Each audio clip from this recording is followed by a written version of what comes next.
What's up, YouTube? It's your boy Lunar Prime here, aka the Water Twin. I'm here with my new Mermail deck. But before we get into the deck profile, I want to discuss a little bit about YCS Miami. Me and my team, we had absolute ball in YCS Miami. I met a lot of different subscribers. Shouts out to you guys that actually came up to me and hey Lauren, what's going on? I appreciate all that, guys. Like I said, I'm a real chill dude, and so are my teammates. And when I go to these events, my primary focus is to meet you guys. Not necessarily YCS Miami or the event, so to say, because, well, right now I got my invite, so I'm not really pressing it. So when I go out there to these events, I want to meet you guys. In YCS Miami, I went 5-3 drop, and the only deck I lost to the entire day, and I mean the entire day, was windups, and I played my Mermail Abysslinde deck. I'm not going to give you the exact build from YCS Miami because I already gave you that build. The build that I played in the Charlotte Regional, that's on my channel. That's the same exact build I took to YCS Miami. While in YCS Miami, I think round 7 when I do mirror match, I had a mirror match with another Mermail Abysslinde player. There was one guy sitting right next to me. I don't even think this guy was from the States, but he was playing the new way that Billy Brake and Jeff Jones made their Mermail deck. Shouts out to those guys. That deck was working phenomenal, and I'm sitting there trying to concentrate on my match and look at his match, see what was going on over there. So I ended up 2-1 my opponent, if you guys want to know. And I was just blown away by the things that he was doing, sitting right next to me with the Mermail Atlantean deck. So when I finished my match, I told myself I was going to go home. I was going to go ahead and get to work on the Mermail Atlantean deck that I saw this guy playing, not necessarily that Billy Brake and Jeff Jones were playing. So without further ado, guys, I'm going to go ahead and give you my take on the new age, so to say, Mermail Atlantean deck. So come on down, guys. Alright, guys, first up is the big beefier Mermail Atlantean, Mermail Abyssleed. Alright, guys, he came out in Cosmo Blazer, and when I saw this guy, I immediately knew he was going to be in the deck. I just didn't know when. Alright, so let's go ahead and read him since he's pretty new to the deck. He's a level 7 sea-serpent effect monster, 27 attack, 1000 defense. You can discard 3 other water monsters to the graveyard. Special summon this card from your hand. When you do, you can target one Abyss spell or trap card in the graveyard and add that target to your hand. Alright, guys, first off, he's only going to get that effect only if you already activate Abyss Spear or Abyss Squall already during the game. Alright, let's keep reading. You contribute 1 other face-up attack position Mermail monster. Send 1 random card from your opponent's hand to the graveyard. You can only use this effect of Mermail Abyssleed once per turn. Alright, guys, so if you have a face-up Mermail monster on the board that you probably don't need, you can go ahead and tribute him as cost and just pluck a card from your opponent's hand. So it's pretty decent. So Mermail Abyssleed, guys. Let's go on to the next couple cards in the deck. In this build, I also still run 3 copies of Mermail AbyssMegalo.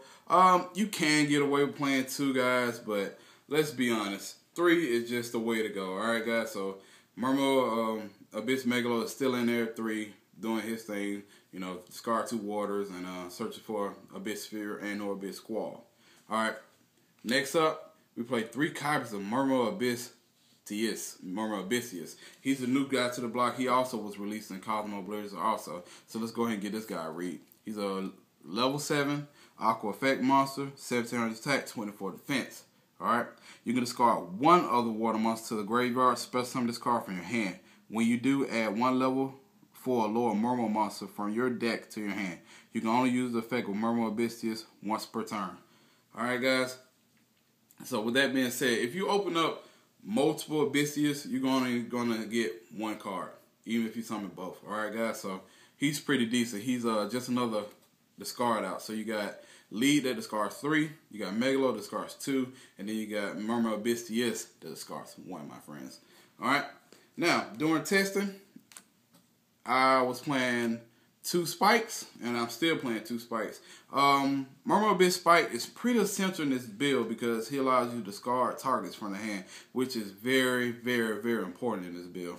And Mermail Abyssteus, and I was going to take one of these, or I was actually going to bump him up to 3 and take out 1 more Mermail Abyssteus. But since Mermail Abyssteus is just a special summon, guys, I mean, he has to be in there. And the fact that he's level 7 is really crucial to the deck also. So Mermail Abysspike is there, like he was in the previous builds of Mermail Lanterns. There's a facilitator. Alright, guys. Next up, play 3 copies of Mermail Abysslinde. Alright, Slinde is going to be that go-to girl when you don't have anything. Whether you open up Sphere or you open up her just all together. You can just go ahead and just set her on the board, and since there's no fear for no cross-out in this format, she's going to get hit, and she's going to go ahead and grab Spike. And Spike's going to do his thing, which is going to discard something to add Mermail Abysgunde, which is the next card I play at 2. Mermail Abysgunde is a new girl on the block also, so I'm going to give her a nice little read too. Mermail Abysgunde is a level 3 aqua effect monster, 1400 attack, 800 defense. If this card is discarded to the graveyard, you can target one Mermail monster in your graveyard except Mermail Abysguide.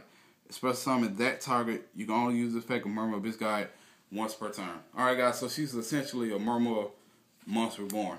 That's all she is. If she's discarded with a Spike effect, or Megalo's effect, Lee's effect, Abyssteus effect, target one other Mermail monster in your graveyard, guys, and special summon.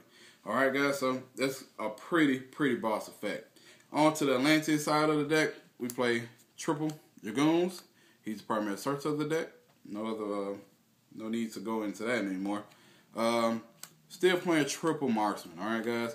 Triple Marksman is the guy that blows up the back row, or blows up set cards, and if he causes battle damage, he's going to search for another Mermail monster, level 4 lore, which is probably going to be Dragoons to hit your opponent in the face. Alright, so next up, we have 2 copies of Heavy Infantry. Once I saw this deck break out on YouTube, after watching Metal Capital G's channel, shouts out to him, I noticed that Billy Break only played one of these guys, and I couldn't fan him because he's already not played at 3 like his counterpart Marksman. And then you guys want to take him down to 1. I'm really not feeling that, so I decided to go ahead and keep him in at 2, and I went ahead and bumped my Diva down to 2 also. So that way, I got an equal flow of Diva and Diva and Heavy Infantry, because Heavy Infantry is very crucial to the deck, I believe, in my opinion, because he just pops face up cards. I mean, why wouldn't you want that? If your opponent got something big after they hit Slinde, you go get Spike, discard Heavy Infantry, and you're gonna blow the monster up anyway. So that's pretty decent in my opinion. So I play 2 Infantries and 2 DC Divas. Onto the hand traps. 1 copy of Gores, 2 copies of Track. And these guys are basically the level 7 go-getters. Well, Gore's already level 7.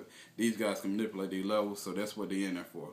Level manipulation to level 7 so that I can use these guys stacking bigger and to stop me from being OTK. So, double purpose in the deck. Alright, on to the spells.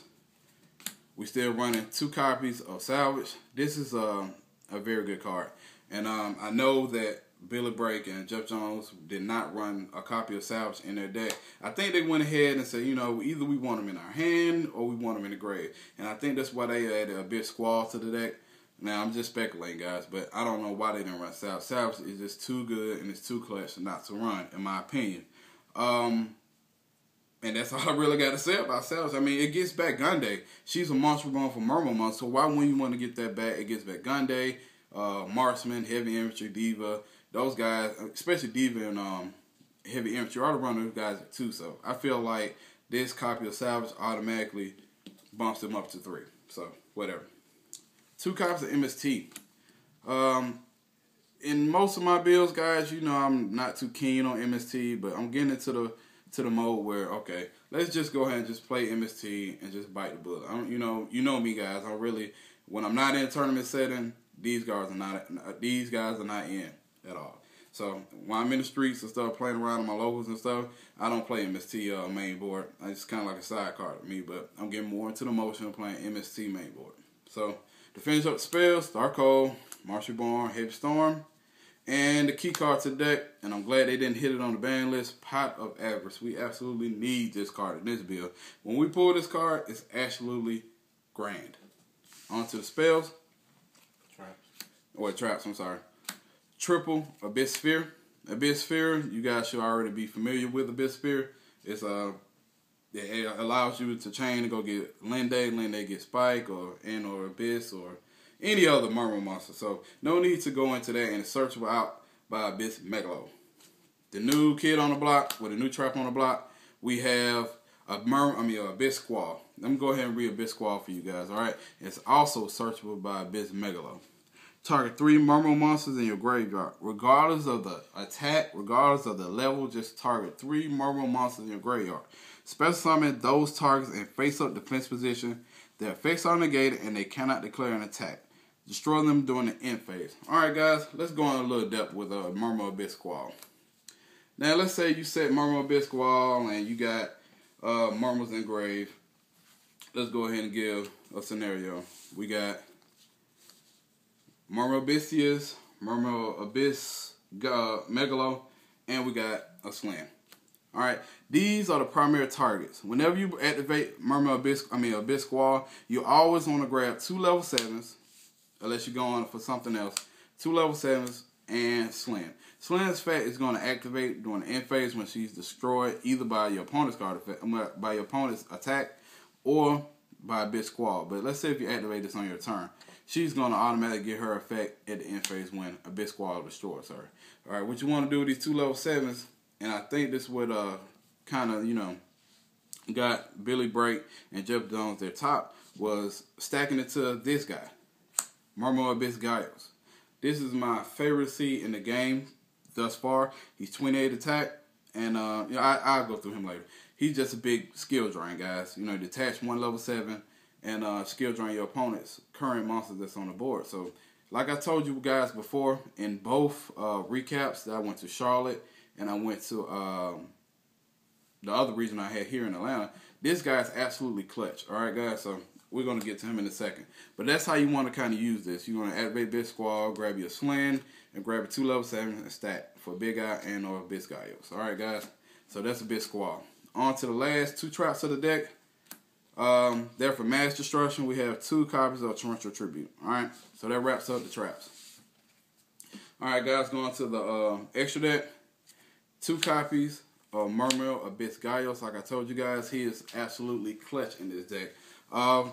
For you guys that may or may not know, I'm going to go ahead and read him for you.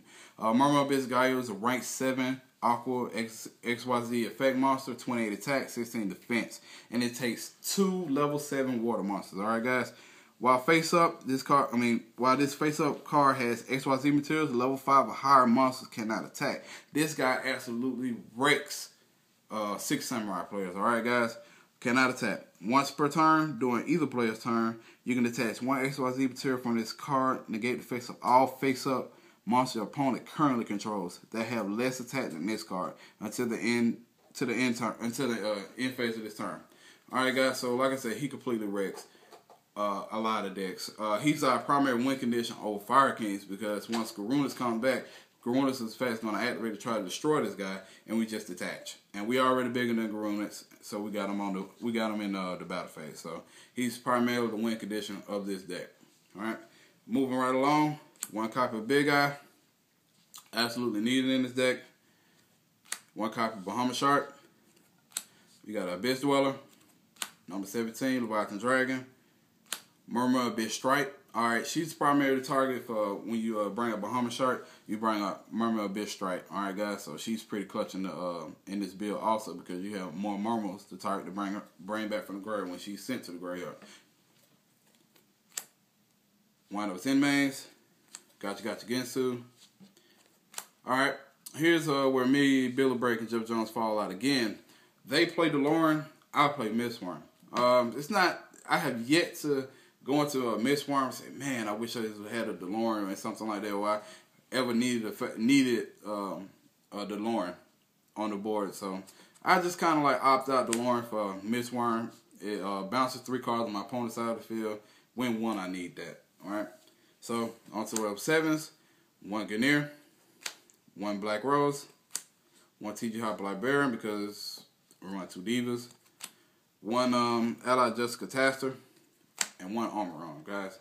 So, without further ado, guys, this completes my take on Billy Brace and Jeff Jones' New Age Mermail Atlantean deck. So, without further ado, guys, that's going to end up the deck profile. And I want to say, you know what, guys? I want to tell you guys thank you. All right? thank you for watching my channel, coming to me up at events, you know, hit me up and stuff like that. I'm a real chill dude. I love answering questions that you guys may or may not have about Gitski, Atlanteans, or what I think about that, what I think about this. People send me Decklist all the time. And I go ahead and help those guys out, and they come back to me like, yo, your advice really helps. I'm winning a lot of games on DN or in Dual Rare Pro. So, guys, like I said, I'm a real chill dude. Hit me up. And another thing, too, guys, show love to my team channel, Unique Alliance TV. That's where I go over there and I playtest all my decks.